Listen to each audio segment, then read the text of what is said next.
एक बहुत महत्वपूर्ण टॉपिक सेल या जिसे हम कोशिका कहते हैं, इससे संबंधित जितने भी प्रश्न बन सकते हैं इस पूरी स्लाइड में मैंने एक एक करके मेंशन कर दिए हैं। और इसी प्रकार आप अध्ययन करिए जिससे भी परीक्षा में कोई भी प्रश्न छूटे ना आपसे। तो आइए चलिए आरंभ करते हैं। इस स्लाइड में अच्छे से क्वेश्चंस को समझ लेते हैं और जान लेते हैं। यहां पर मैंने कुछ मेंशन किया है, जैसे इनसे जुड़े फैक्ट जो पूछे जाते हैं। जैसे कोशिका का वर्णन किसने किया?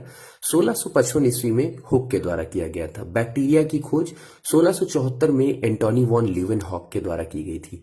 केंद्रक की खोज 1833 में ब्राउन के द्वारा की गई थी। इन्हें ब्राउन, ये क्वेश्चन कई बार पूछा गया है कि रॉबर्ट हुक और रॉबर्ट ब्राउन, रॉबर्ट इसमें भी लगा हुआ है, रॉबर्ट इसमें भी लगा हुआ है, तो डाउट होता है, थोड़ा सा ध्यान रखिएगा। माइटोकॉन्ड्रिया 1857 में कालीकर के द्वारा की गई। इसके बाद डीएनए का पृथक्करण, ठीक है, तो 1869 में मेशर के द्वारा। गाल्गी तंत्र 1898 में कैमिलो गाल्गी के द्वारा। सीमेंस 1939 में माइक्रो के द्वारा। डीएनए संरचना 1953 वॉटसन एवं क्रिक डबल हेलिकल मॉडल था जिसको इन्होंने प्रस्तुत किया था, संरचना बताई थी। इसके बाद कोशिका का अध्ययन साइटोलॉजी में करते हैं। ये साइटोलॉजी दैट मीन्स साइटो कोशिकालॉजी स्टडी। कोशिका का सिद्धांत 1839 में स्वान एवं स्लेडिन के द्वारा दिया गया था। कोशिका का व्यास 0.1 माइक्रोन। सबसे लंबी कोशिका तंत्रिका तंत्र न्यूरॉन होती है। सबसे लंबी और बड़ी कोशिका शुतुरमुर्ग की पक्षी की होती है। मनुष्य में कोशिकाओं की संख्या 10 टू पावर 14 या 1 खरब के आसपास होती है। टोटल, क्योंकि मनुष्य का जो शरीर होता है वो मिलकर बना होता है कोशिकाओं से। ढेर सारी कोशिकाएं मिलकर अंग का निर्माण करती हैं और अंग मिलकर पूरे शरीर का निर्माण करते हैं। तो 1 खरब कोशिकाएं लगभग होती हैं। मनुष्य शरीर संरचना की सूक्ष्मतम इकाई है, बिल्कुल। कोशिका द्रव्य में क्या क्या चीजें होती हैं? प्रोटीन, वसा, कार्बोहाइड्रेट, जल, कार्बनिक व अकार्बनिक पदार्थ उपस्थित होते हैं। कोशिका द्रव्य कहाँ पर है दोस्तों? ये कोशिका के अंदर जो चीजें हैं ये कोशिका द्रव्य है। इसी में ये सारे समाहित होते हैं जो ये एम्बेडेड है कोशिकांग आपको देखने को मिल रहे होंगे, जैसे कि न्यूक्लियस हो गया, माइटोकॉन्ड्रिया हो गया, इंडोप्लाज्म रेटिकुलम हो गया, लाइसोसोम हो गया, गाल्गी कॉम्प्लेक्स हो गया, ये सारे इसमें देखने को मिलते हैं। जीव द्रव्य में 95% जो है वो जल होता है। कोशिकाओं में जो ऊर्जा होती है मुख्य रूप से कार्बोहाइड्रेट से होती है। पादप कोशिका की कोशिका भित्ति सेलुलोज की बनी होती है। प्राणी कोशिका में कोशिका भित्ति अनुपस्थित होती है। ये ध्यान रखिएगा, ये प्रश्न कई बार पूछा गया है।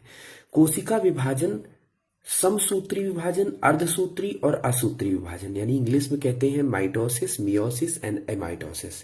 तो ये तीनों के द्वारा कोशिका विभाजित होती है। कोशिका विभाजन क्यों होता है? उसके पीछे कारण ये है कि जब मल्टीप्लिकेशन होगा तभी तो आगे, क्योंकि अब ढेर सारी कोशिकाएं मिलकर टिश्यू का निर्माण करती हैं तो मल्टीप्लाई होके ही करती हैं। तो कोशिका के 3 अंग प्रमुख कौन से हैं? कोशिका झिल्ली, केंद्रक और कोशिका द्रव्य। कोशिका झिल्ली, केंद्रक, और केंद्रक और कोशिका झिल्ली के बीच में जितना मटेरियल फिल होता है उसे हम क्या कहते हैं? कोशिका द्रव्य कहते हैं। माइटोकॉन्ड्रिया को powerhouse of the cell कहा जाता है क्योंकि यहाँ पर एटीपी के रूप में ऊर्जा स्टोर रहती है। माइटोकॉन्ड्रिया जीवाणु और नीले शैवाल जो होते हैं उनको छोड़कर पौधों एवं प्राणियों की सभी सजीव कोशिकाओं में पाए जाते हैं। माइटोकॉन्ड्रिया कहाँ नहीं होता है? जीवाणु और नीलहरी शैवालों को छोड़कर बाकी सभी प्राणियों में और जो पौधे हैं सभी में माइटोकॉन्ड्रिया पाया जाता है। प्रोकैरियोटिक कोशिकाओं में गोल्गी बॉडी नहीं होते हैं। अब प्रोकैरियोटिक क्या होता है और यूकैरियोटिक? प्रोकैरियोटिक कोशिकाएं जो पुराने प्रिमिटिव टाइप की कोशिकाएं होती हैं उनमें नहीं पाया जाता है गोल्गी बॉडी। केंद्रक में क्रोमैटिन नेटवर्क गुणसूत्र के रूप में पाए जाते हैं। केंद्रक के अंदर थ्रेड लाइक स्ट्रक्चर होता है जो कि गुणसूत्र के रूप में होते हैं। गाल्गी बॉडी कोशिका का ट्रांसपोर्टर कहा जाता है। गाल्गी बॉडी का कार्य यह होता है कि वन प्लेस से अनदर प्लेस चीजों को ट्रांसपोर्ट करना, तो इसीलिए उसे ट्रांसपोर्टर की संज्ञा दी गई है। पादप कोशिका में क्लोरोप्लास्ट पाया जाता है, जंतु में नहीं, क्योंकि क्लोरोप्लास्ट जो भोजन बनाने में इंपॉर्टेंट रोल प्ले करता है, जिसे हम क्लोरोफिल भी कहते हैं, तो वो क्लोरोप्लास्ट के अंदर ही क्लोरोफिल भरे होते हैं। लाइसोसोम में हाइड्रोलिटिक एंजाइम पाए जाते हैं। जो लाइसोसोम ये है ऐसा, ये आप देखिए कहाँ गया लाइसोसोम, ये छोटे छोटे हाइड्रोलिटिक एंजाइम आपको देखने को मिल जाएंगे रेड कलर के, ये लाइसोसोम है।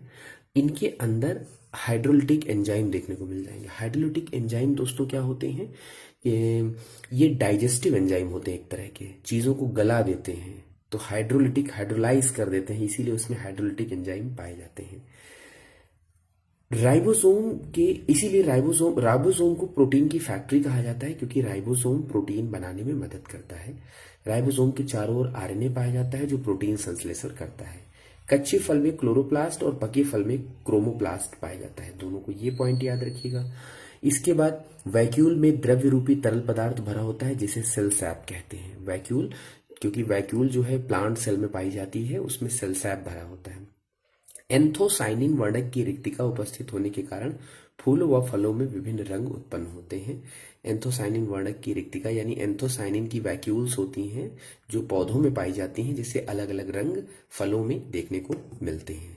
तो ये थोड़ा सा एक रिव्यू था सेल का, कोशिका के बारे में। आशा करता हूँ पसंद आया होगा। अगर पसंद आया है तो लाइक और शेयर जरूर करें और अच्छे से इसको समझ लीजिएगा। एक बार नहीं 2 बार पढ़िएगा, आपको समझ में आ जाएगा। Thank you so much.